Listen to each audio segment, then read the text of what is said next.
আসসালামু আলাইকুম everyone. Welcome জানাচ্ছি সোহানাস কিচেনে আরও একটি সহজ রেসিপি দেখার জন্য। আজ শেয়ার করব ঘরে তৈরি ট্যাং পাউডার।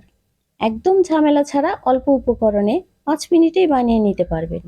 খেতে কিন্তু কেনা ট্যাংয়ের চেয়ে কোনো অংশে কম হবে না, বরং ঘরে তৈরি স্বাস্থ্যসম্মত এই ট্যাং একবার বানিয়ে খাওয়ালে কেউ বিশ্বাসই করবে না এটা ঘরে তৈরি। তো চলুন এই সহজ মজাদার রেসিপি আমি কিভাবে বানিয়েছি সেটাই শেয়ার করছি আজ।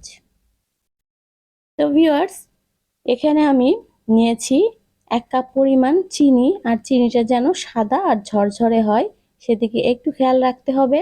নিয়েছি আধা কাপ পরিমাণ গ্লুকোজ।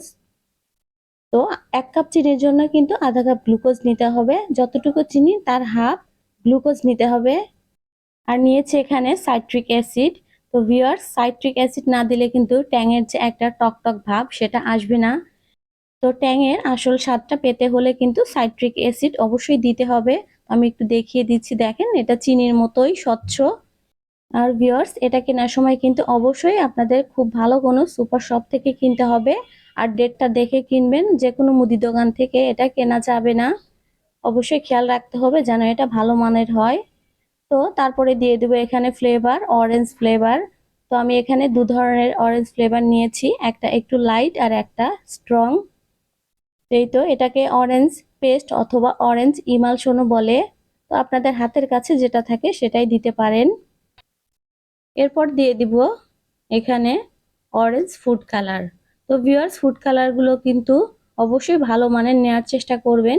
যে কোনো দোকান থেকে খারাপ ফুড কালার নিলে কিন্তু কালারটা ভালো আসবে না। এবার সব কিছুকে আমরা ব্লেন্ড করব। দিয়ে দিলাম 1 কাপ পরিমাণ চিনি, আধা কাপ গ্লুকোজ। তো ভিউয়ার, যদি আপনাদের একসাথে এগুলো ব্লেন্ড করতে সমস্যা হয় তাহলে কিন্তু আপনারা অর্ধেক অর্ধেকও ব্লেন্ড করে নিতে পারেন। এবার এর মধ্যে দিয়ে দিব সাইট্রিক অ্যাসিড। 1 কাপ চিনির জন্য কিন্তু 1 চা চামচ সাইট্রিক অ্যাসিড দিতে হবে, এর চেয়ে বেশি দেওয়া যাবে না, তাহলে খুব বেশি টক হয়ে যাবে। এবার দিয়ে দিব আমি ফ্লেভার। তো আমি স্ট্রং যে ফ্লেভারটা ওখান থেকে আধা 1 চা চামচ দিয়ে দিব। আপনারা লাইট যে অরেঞ্জ ফ্লেভার আছে ওটা যদি দেন তাহলে 2 চা চামচ দিতে হবে। এতে ভিউয়ার্স, ফ্লেভারটাও দিয়ে দিলাম। এবার এর মধ্যে দিয়ে দিচ্ছি অরেঞ্জ ফুড কালার। তো ফুড কালারটা আমি আধা 1 চা চামচ দিয়েছিলাম, আমি পরে আরও আধা 1 চা চামচ অ্যাড করেছি। আধা 1 চা চামচ দিলে কালারটা ভালো আসে না। তো সব কিছুকে এবার খুব ভালোভাবে ব্লেন্ড করে নিলাম। দেখেন কালারটা কিন্তু একদম অরিজিনাল যে ট্যাং সেটার মতো এসেছে। আর চিনিগুলো কিন্তু একদম মিহিভাবে ব্লেন্ড করে নিয়েছি। তো ভিউয়ার্স, এটাকে এবার আমি এয়ারটাইট বক্সে করে সংরক্ষণ করব 1 মাসের জন্য। তার আগে আমি 1 গ্লাস ট্যাংয়ের শরবত গুলিয়ে দেখাচ্ছি যে এটা দেখতে কেমন হয়েছে। তো দিয়ে দিলাম পরিমাণ মতো পানি। এবার এই ট্যাং পাউডার থেকে আমি 2 চা চামচ পরিমাণ ট্যাং দিয়ে দিব। তবে আপনারা আপনাদের পছন্দ মতো যতটুকু পছন্দ করেন ততটুকু দিয়ে গুলে নিতে পারেন।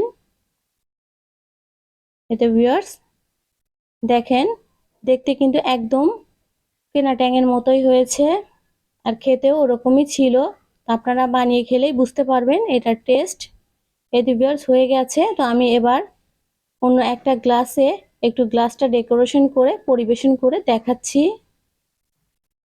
এই তো ভিউয়ার্স, দেখেন হয়ে গেছে আমাদের ঘরে তৈরি ট্যাং। দেখতে কিন্তু একদম কেনা ট্যাংয়ের মতোই হয়েছে, খেতেও সেরকমই ছিল। তো আশা করছি আপনাদের কাছে ভালো লেগেছে। ভালো লাগলে অবশ্যই বাসায় একবার হলেও ট্রাই করবেন। লাইক শেয়ার কমেন্টের মাধ্যমে আমাকে জানাবেন। আর আমার চ্যানেলটি সাবস্ক্রাইব করে আমার পাশেই থাকবেন। যারা সাবস্ক্রাইব করেছেন তাদের জানাচ্ছি অসংখ্য ধন্যবাদ। যারা এখনো সাবস্ক্রাইব করেনি তাদের কাছে অনুরোধ রইল, প্লিজ আমার চ্যানেলটি সাবস্ক্রাইব করে আমার পাশেই থাকবেন। আল্লাহ হাফিজ। আসসালামু আলাইকুম।